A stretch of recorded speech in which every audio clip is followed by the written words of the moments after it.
So once I've got my rationale sitting behind of taking the students out for 6 weeks from the core subject, it's about identification of your students.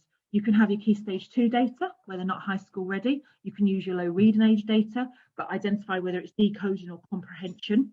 You can have your cross-curricular data to look at where they're successful or not successful to identify their performance, and then perhaps look at your school priorities as well. Now, for the pilot, because I wanted this to be successful, I initially had a very, very tight hierarchy of what I wanted. They had to have good attendance. Initially, there was no point if students weren't going to be there because they weren't going to access it, and it was going to be quite an intensive cost versus impact. It was what we were looking at. Originally, in my first school, there were no SEN students, and we didn't have any behaviour issues. And we've adapted this through looking at Words for All now, that we now have, as long as what I've worked out is as long as the needs are all similar, we now have an INA for students who don't speak English at all. We have an INA group using exactly the same model, and I'll tell you what we use when we're in those 6 weeks. I have one for an SEND group, and they do that as well. And we've also got a Most Able, believe it or not, where they don't come off 6 weeks, they come off for 3 weeks, and I'll explain how that's come about as well.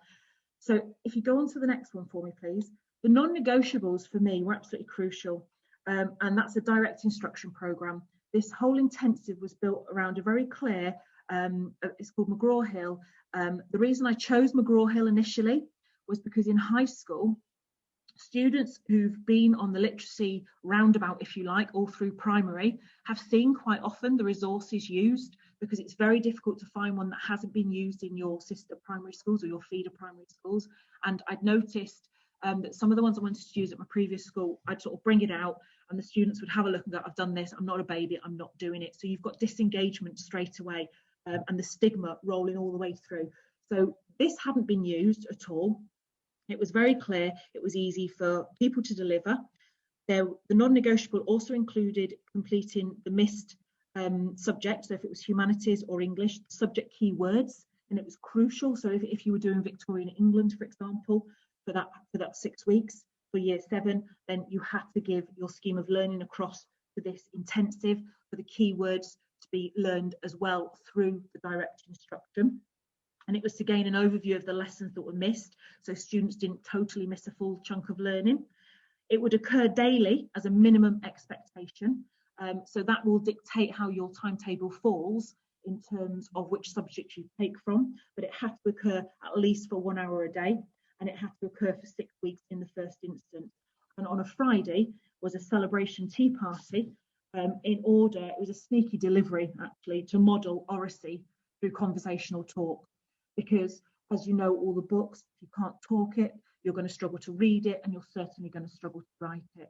So in both schools that I've worked in, quite often students weren't used to sitting around a table and having a conversation. So it was everything they'd learnt in a celebration. And we've got a cheap tea set, I think from Asda, and we'd lay the table. And quite often I'd fund this out of the literacy budget, and it was a celebration, but actually it was a modelling of their oracy. They would have people in, whether it was myself or another member of staff, to display and talk about what they'd done using full sentences, and to try and develop their ability to articulate how they felt. This was absolutely important because I felt that students quite often can't articulate their poor behaviour as well. So this was a holistic approach for the student in terms of how they felt. So the negotiables obviously are all the other little bits that you can have. There's lots of programmes out there for literacy. There's a whole range of activities to ensure the transference of skills would utilise the missed lessons and the schemes of learning. So they were the negotiables that went through. And as I say, this isn't one size fits all, but you can adapt it to meet the needs of your students in your school and in your setting. And what's really interesting in both schools that I've worked in, and this one particularly, students have been asking to join. The stigma has disappeared because they're not popping in and out of a lesson, and they've got a totally different room away from the SEN department, which is traditionally where the interventions were run. And it's all been decked out with bean bags, with all the resources they need. We've got computer programs, we've got a range of different platforms for them. And now students are coming up to me and say, are you in charge? Can you make sure I get on? But quite often they don't need it.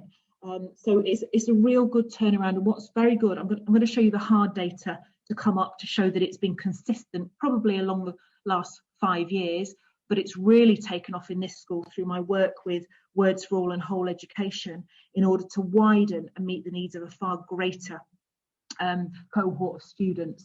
So if you just go to the next slide for me, please. So this was the very first pilot in 2012.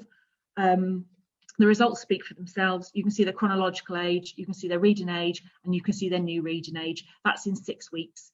So you're talking a hell of an improvement when you think within a classroom, a natural progression for students will be 3 months across the term. What you can see that quite often these students are below the reading age of 6. If you just go on to the next ones for me. Thank you. So this one was done a little bit in more detail. You can see where we did it in September and then July, and you have your reading age increment. We did a post intervention because it was absolutely crucial that once they'd done their initial 6 weeks, they came back in the following academic year to overlearn the skills. And that is absolutely crucial because later on I'll show you the sustainability model, because if we don't maintain these intervention results, it's absolutely pointless doing them in the first place. It's about, for me, it's about a maintenance and sustainability model that can run through the whole school. So if you look on the right hand side, you've got +3 years, 2 years, 1 year. It's absolutely phenomenal in those 6 weeks. Now, if you notice, this particular one was reduced to a 3 weeks intensive, because what we actually found was the impact was immediate in the first 3 weeks. So we decided to reduce it to 3.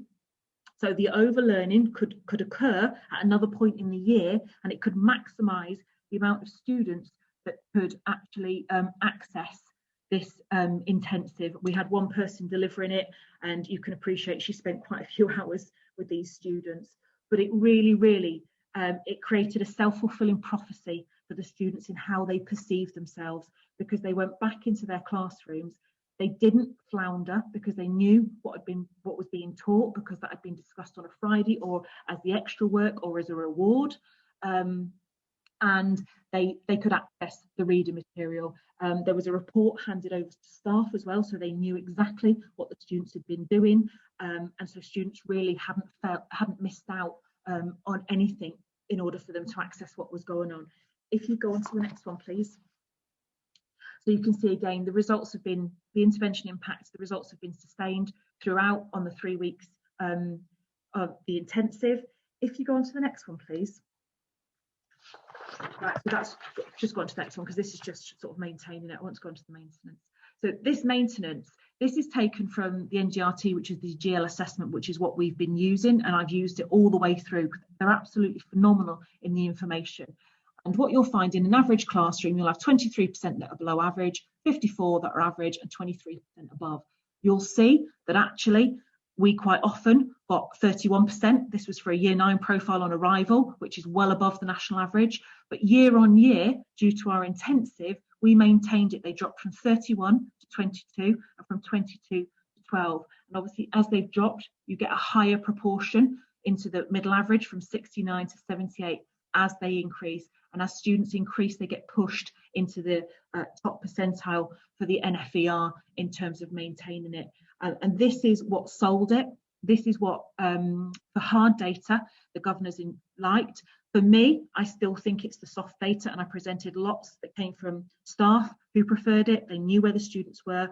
Students preferred it. There was no mistake. That they were having success in what they were doing. And so for me, it gives a very good balance of an enjoyment and a love of learning back for some of our students who were struggling to access the high school curriculum. If you go on to the next one for me, please. Thank you. So this is in my current school, where we have probably at least 40 different languages. We have lots of in-year arrivals. The majority of our in-year arrivals do not speak English, and we still have very low literacy levels as well.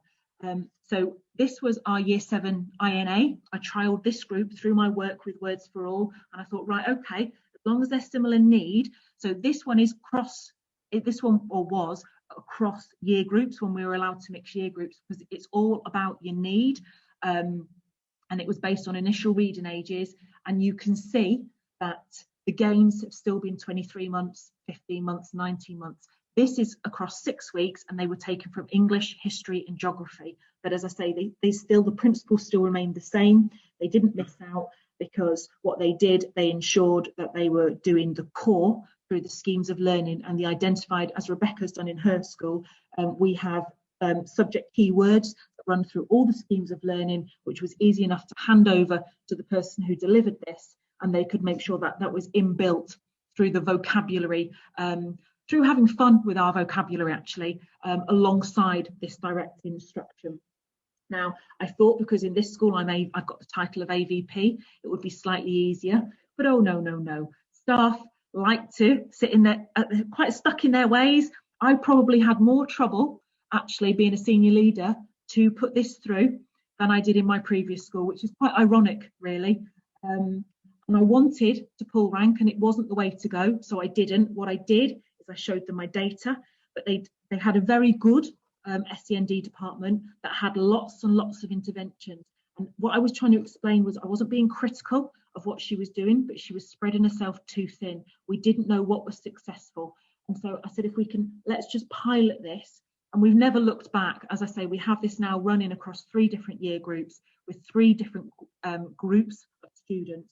And we've not looked back, and it's meant that the SEN can flourish and actually look on very specific learning needs rather than just low literacy. So it's worked out particularly well for everybody.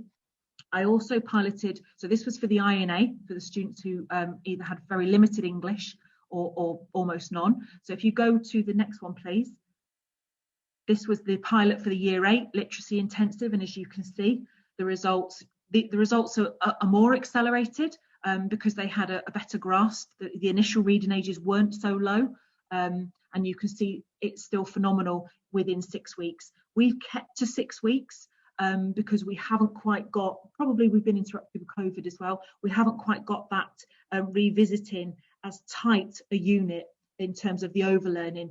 But that's because we've changed tack through Words for All again, and we've strengthened our whole school literacy in order to support this. If you just have a look for the first time ever on the next one, please.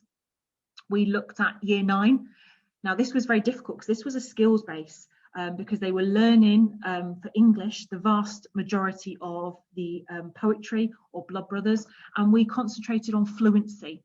And what we found, we used it with a low ability in English, and we were very lucky that she gave over 2 English lessons a week, but it was delivered through Blood Brothers. And we'd not done this before. It was something that I had through talking to a colleague on the Words for All, and it was all about the vocabulary, and they were struggling to comprehend the context. So as you can see, the fluency is increased for some students from 80 words to 115, and reduced their errors from 11 to 3. As a result of this, what it meant is that students in year 9 had a greater understanding of the play, because their reading wasn't disconnecting their learning. Because as you know, if students keep making errors and having to go back, or their fluency is too broken and stuttered, they lose the meaning of what they're trying to read. And so this was particularly successful. Something I hadn't anticipated actually, if I'm being really honest, but it was only through talking to colleagues, and it was delivered through the Blood Brothers scheme rather than the direct instruction. The principles were just adapted and moved across.